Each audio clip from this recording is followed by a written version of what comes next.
All right, so let me offer some help around binge eating and what we can do as preventative care.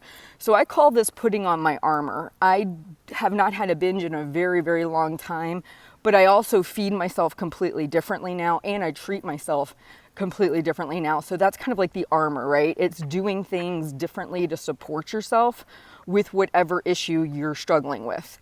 And so one of the things I learned in my journey was, due to years of trying to get all the fun food in on my calorie or point budget, what I really was doing was not giving myself food that was satiating, aka protein. I was not consuming the amount of protein that I really needed in order to mellow out the desire to binge. What I have come to realize over years of doing this is, for me, a good 30 to 35% of my calories and protein keeps me really satiated. It's I'm not like craving. I mean, I love sweets, don't get me wrong, but I'm not feeling like I'm going to gnarl my own arm off. Years of restrictive dieting, I would often not really give much thought to how I was spending my calories or points. I was just trying to eat things I liked on the budget I had. And of course, those were very restrictive budgets, right? So I wasn't consuming nearly enough, and I wasn't consuming enough of the right foods.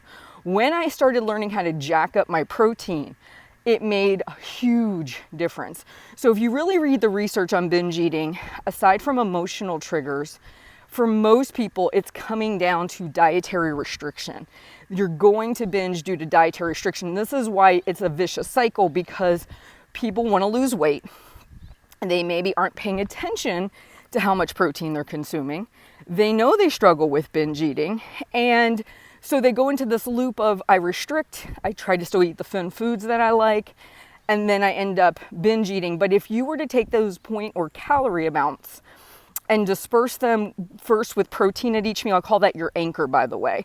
Protein at each meal is your anchor. It keeps your boat steady, no matter how crazy and choppy the seas get, okay? And I make that my focus point. Do I have protein at breakfast? Do I have protein at lunch? Do I have protein at dinner? And no matter if you're vegetarian, vegan, or not, you would still want to find a form of protein that helps keep you pretty stable.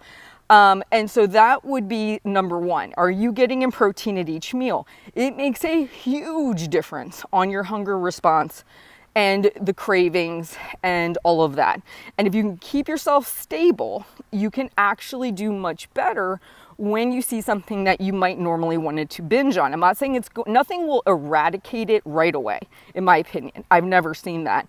I've heard stories of other people having it happen periodically, but that's not the norm. The norm is it's a very slow fade out from I'm binging several times a week or month to maybe I'm binging once a week or month, to it's every other week or month, it's like the slow fade out as opposed to an on-off switch. But if you're one of those people who's really struggling with this right now, this would be a great preliminary thing you could start to do as you're working on, am I eating enough protein? The second most important thing, fiber. When I started to make sure, I always liked fruits and vegetables, but I don't think I realized the importance of combining them with the lean protein at each meal. And then when I saw the power of the protein and the fiber together and it knocking down my hunger, excuse me, and my cravings, that made a huge difference. So that was one of the things I started to do as I was losing weight that actually helped. I started to revamp how I ate in order to make it more supportive of me getting past my binge eating issues. That's, by the way, why I did create, I have a protein cookbook. I have a teaching toolkit called Pump Up the Protein. It was instrumental for me personally. So I hope that helps. I'll be also sharing some other tips coming in other videos here on other management techniques to help with binge eating issues.